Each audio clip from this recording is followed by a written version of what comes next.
Ellargu Namaskara. This is Dr. Pratibha Grace, Head Department of Biotechnology, working in KLU Society's S. Nilsingappa College.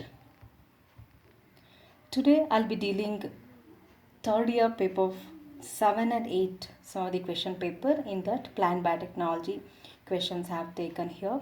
So first question here, define organ culture, elucidate the process of embryo culture and add a note on its applications. In the exam, if they ask in the exam, no, definition carries 2 marks and process and application carries 2 marks. Let us go through answers. Okay. Let us first define organ culture. Organ culture refers to the in vitro culture and maintenance of specific excised organ primordial, whole or part of an organ which undergoes differentiation to form a new plantlet. Then coming to the types of organ culture.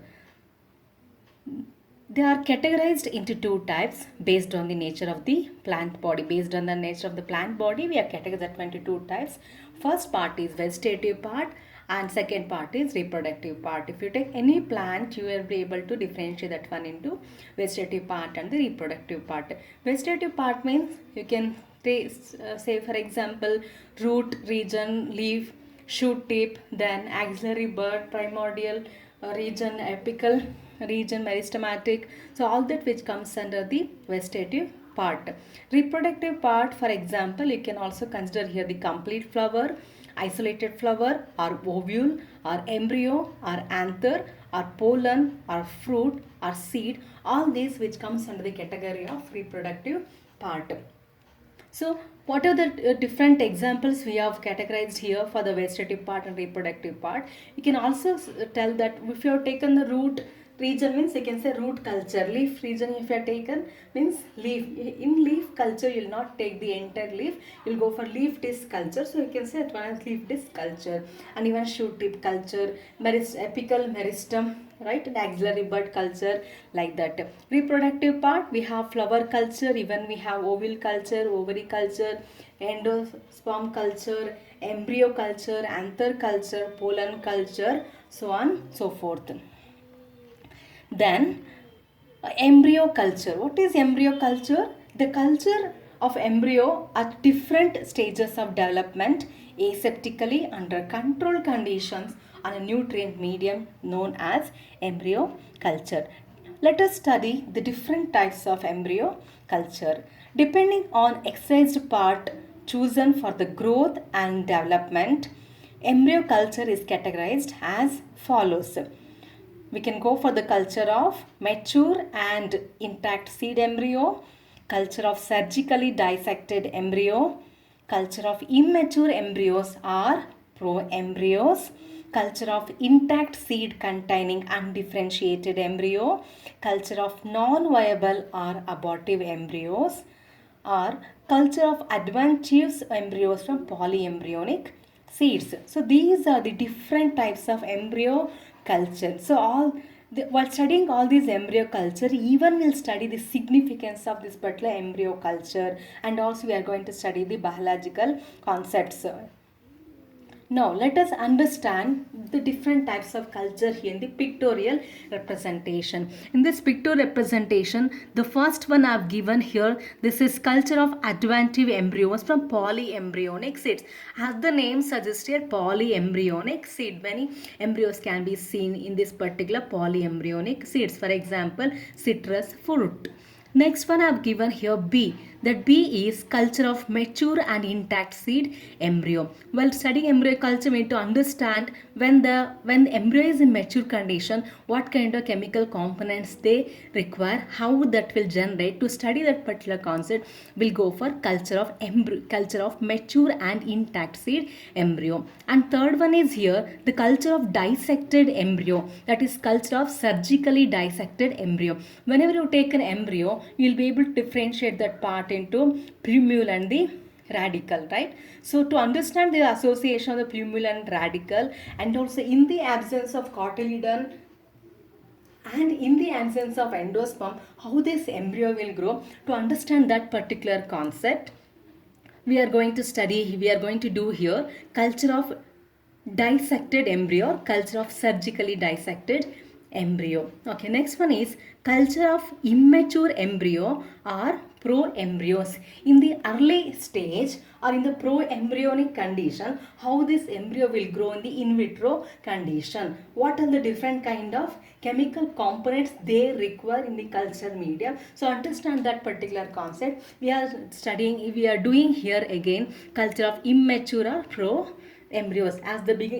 As I told you in the beginning, embryo culture means that is nothing but embryo culture definition what I have given here, the culture of embryo at different stages of development, right, aseptically under controlled conditions. So we in this embryo culture you are going to do a different stages of development.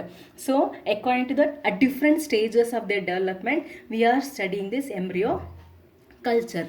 And next one here I've given culture of undifferentiated embryo of archid. In this, again in the archid, whatever the embryo is there, that embryo is totally undifferentiated. We cannot differentiate this embryo like plumule and the radical region in the archid region. So you can say that as, that is undifferentiated embryo of orchid, right? Such kind of embryo will be selected and that will be inoculated in the plant tissue culture tissue culture bottle or wide mouth culture bottle or test tube, or even in the petri plate we can regenerate them. You know, right, in the in vivo condition, in the natural condition, this orchid embryo never known to germinate in the absence of fungal association. So in the nature, the orchid can germinate only in the presence of fungal association. So through in vitro condition, the such embryos will be taken,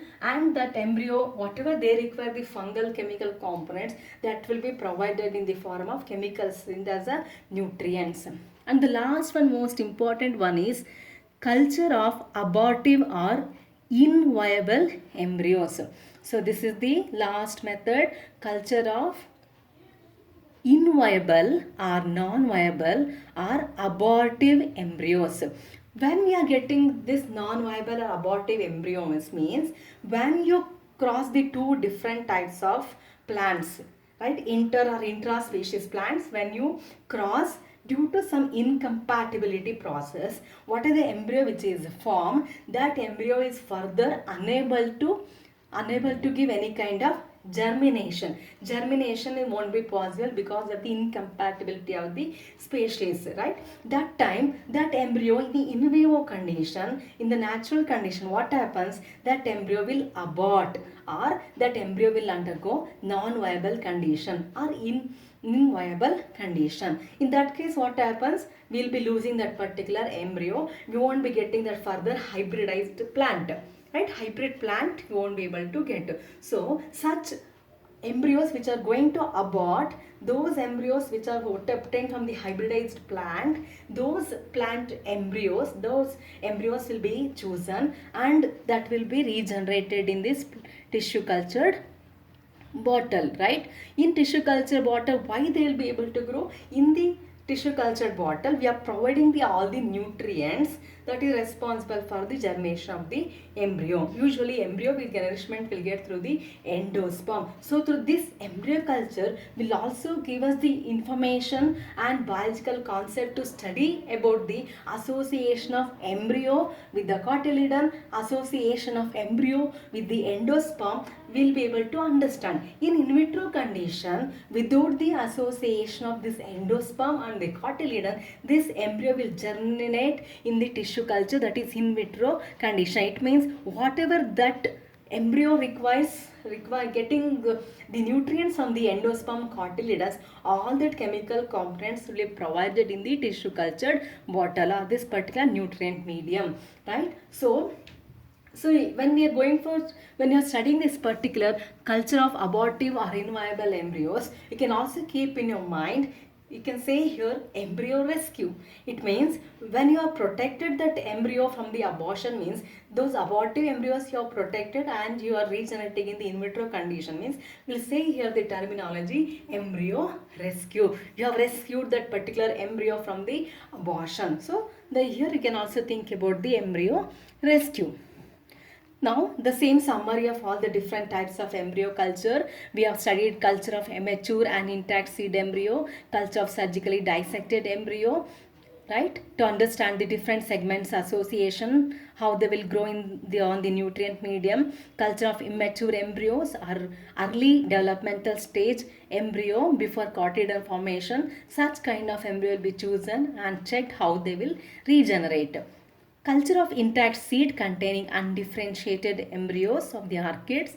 Then culture of non-viable or abortive embryos. Here you can think about the embryo rescue. That embryos will be protected through in vitro condition or tissue culture condition. Next, culture of adventitious embryos from polyembryonic seeds. This you will be able to see in the citrus plant. Now let us understand here the process of embryo culture. Okay, we went through the definition of the organ culture, then different types of embryo culture, then definition of the embryo culture. Now let us understand the process here. The following is the procedure for embryo culture. To perform the embryo culture, that you need to select the explant. Explants mean any part of the plant which will be chosen for the to start the plant culture experiment will be known as the explant. For example, here the seed will become an explant because within the seed you will be able to find the embryo. Even in some case you can take a capsule also. Within the capsule you will be able to find the embryo. Capsule at different developmental stages were selected, surface sterilized with 0.1% mercury chloride solution. Okay. Then washed repeatedly with sterile water. Why we need to go for repeatedly here? To remove the traces of chemical components from the explant, you are going for the repeated washing to remove that particular chemical component. Okay. Then capsules are taken in a cavity slide, as this embryo will be very small. So, and this explant is also very small. So, we are going to wash that in the cavity slide with a few drops of liquid suspension, and a cut is made in the placental region to cut open the capsule, and the ovules are excised. Once you excise the ovule, in that a small incision followed by a little pressure on the ovule releases the embryo. Once the embryo is released, the excised embryos are carefully transferred to a petri dish containing the agar nutrient medium. The petri dish is sealed with the sellotape to prevent desiccation of the culture. Then once all this is done, the culture bottle will be kept in the incubation chamber, that is nothing but culture room, at 26 degrees Celsius and 16 hours photoperiodism will be maintained. Okay, here culture room is nothing but controlled temperature, right? Controlled environment. Culture room means in culture room you are going to maintain the controlled environment, right? What all you are going to control there? Light, temperature, humidity and aseptic condition. All these four key factors are very, very important in the culture room, which decides the success of that particular culture. Then if necessary, we can also go for subculturing. Subculturing is done in every 4 weeks. Once you inoculate the explant, after the 4 weeks, you should go for the subculture, right? Why after the 4 weeks means within that particular period of time, the explant will utilize all the nutrients whatever present in the culture medium. Once they utilize all the things, the nutrients will already exhausted by the exhausted. So further, if the plant further wants to regenerate means they need the nutrients. So that explant which is taken and put it in the or inoculated in the fresh culture medium, that is known as subculturing. Subculturing can be done at the second time. First time it's just a beginning stage, culture will be there. Further to provide the further nutrient will be going to transfer into the fresh nutrient bottle for the further regeneration. Then this is the diagrammatic representation. You can see here this is the capsule that was cut open and you'll get the ovules here. Ovules are slightly pressed, right? Once you put this little pressure, the embryo will come out and that embryo will be inoculated into the cultured bottle or cultured test tubes. So this is the process of embryo culture. Now let's see this embryo culture. right? These two are the cotyledons, okay? Dicotyledons means there will be two cotyledons will be there, right? Monocotyledon means single cotyledon will be there. When you write a cotyledon, even you can differentiate here epicotyledon and the hypocotyledon. Then here, this is the plumule region, shoot initiating region, and this is the radical region, that is root initiating region. So embryo develops from a zygote, right? When two plant species, when they fertilize together, zygote will be formed. The single cell resulting from the fertilization of the female gamete and the male gamete. So that is about the embryo. Now let us understand here the applications of embryo culture. This embryo culture offers variety of applications in plant breeding and horticulture. First main important application is here. Embryo culture we are doing here to understand the basic biological processes. When you perform different types of embryo culture, you are going to understand the different biological processes. First one is the role of growth factors in primordial organ developmental in seedlings. Then metabolic and biochemical aspects of seed dormancy and germination, embryonic growth and related parameters, nutritional requirements of developing embryos, physiological or metabolic features of mature embryos, role of accessory tissues on embryo development, effect of growth hormones, amino acids, vitamins on embryo development. So all this concept one will be able to understand. So to understand the biological process of the embryo, we are performing this particular embryo culture. Next, coming to the applied aspects of embryo culture. Healthy plants can be obtained from non-viable or abortive embryos. For example, apple, peach. Embryos are formed from nuclear tissue in polyembryonic seeds, for example, lemon, oranges. Plants can be produced from non-viable hybrid embryos, which results from inter or intraspecific genetic crosses of any two different kind of species. Any plant species you can give an example over there. To overcome seed dormancy and to accelerate seed germination, plants like citrullus, breeding cycle can be shortened and self-sterility of the seeds can be overcome from this particular embryo culture. It offers insights into evolutionary relationships, host-parasite interaction, mutagenic effects in plants. With this, I have completed definition of the organ culture, different types of embryo culture, process of embryo culture, and applications of embryo culture. You supposed to write all these relevant information in the examination if they ask this particular question. Let us go for the next question now here.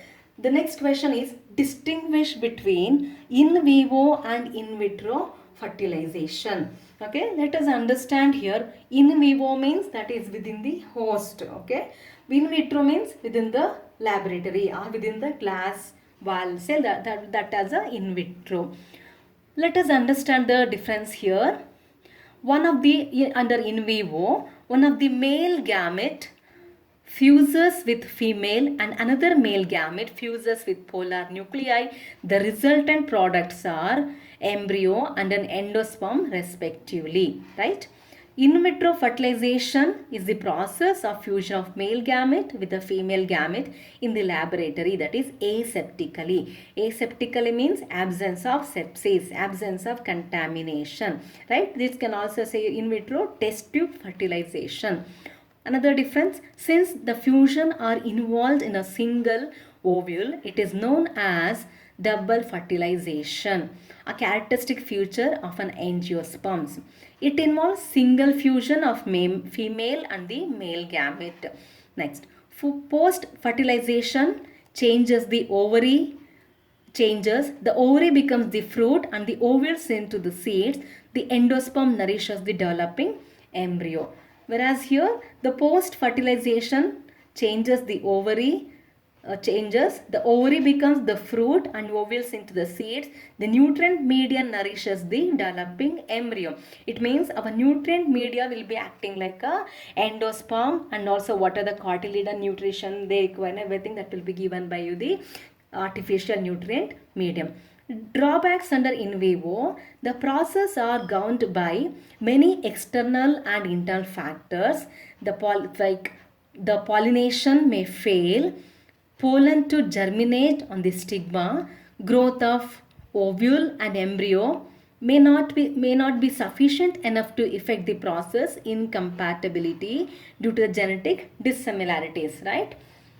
Whereas in this particular in vitro fertilization, in order to overcome the physical and incompatibility or any other genetic barriers when we cross the plant that is associated with the in vivo fertilization, the in vitro fertilization techniques are used. Whenever we fail with this particular in vivo technique, then we'll also automatically switch over to the in vitro fertilization. What are the drawbacks here? A high degree of expertise is required to perform this in vitro fertilization for successful process, right? The cost of producing in vitro plants is higher than the conventional method. That is one of the drawbacks. The above process occurs in the angiosperm naturally, hence it is described as in the in vivo fertilization. Whereas in vitro fertilization, the above process occur outside the plant under aseptic conditions in the laboratory. So that is known as in vitro fertilization. So in the exam, you may get this question for 5 marks. Okay, that time you supposed to write this particular important relevant information for the distinguish between in vivo and in vitro fertilization. Okay, next. List the applications of transgenic plants in agriculture. This question asks for 1 mark. So I mentioned only what are the information. 1 marks also they've asked this particular information. At that time we can take one particular point you can write, and if they ask for 5 marks you can elaborate. Even if they ask for 10 marks also we can go for elaboration. Here I've just mentioned the list of the applications of transgenic plants. I'm not going here right now with in detail. In the next video I'll be going in detail. Okay, let us go through now the applications of transgenic plants in agriculture as follows. The first one, pest-resistant transgenic plants, herbicide-resistant transgenic plants, disease-resistant transgenic plants, transgenic plants resistant to abiotic stress, transgenic plants for enrichment of nutrients and hybrid production, synthetic seeds. See, we can see many applications of transgenic plants in agriculture. Transfer of NIF gene to eukaryotes, improved post-harvest characteristics. So all these applications which will be holds good in the agriculture when we use this particular transgenic plants. Now next one also I have given just a list here. I am not explaining in detail over here. Next video I will be explaining in detail. Now the next question is here. List the applications of pollen culture.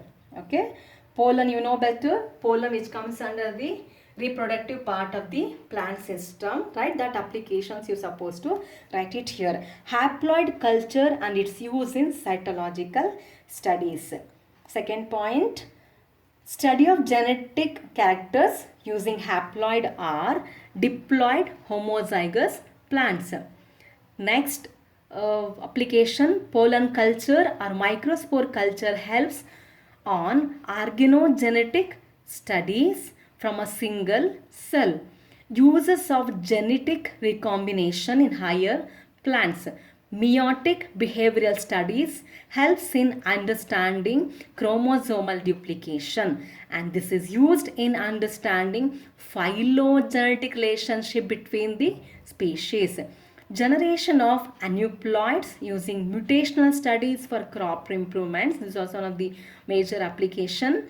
Then isolation of biochemical mutants in development of cell lines resistant to environmental stress, herbicides, drought, etc. can also be studied on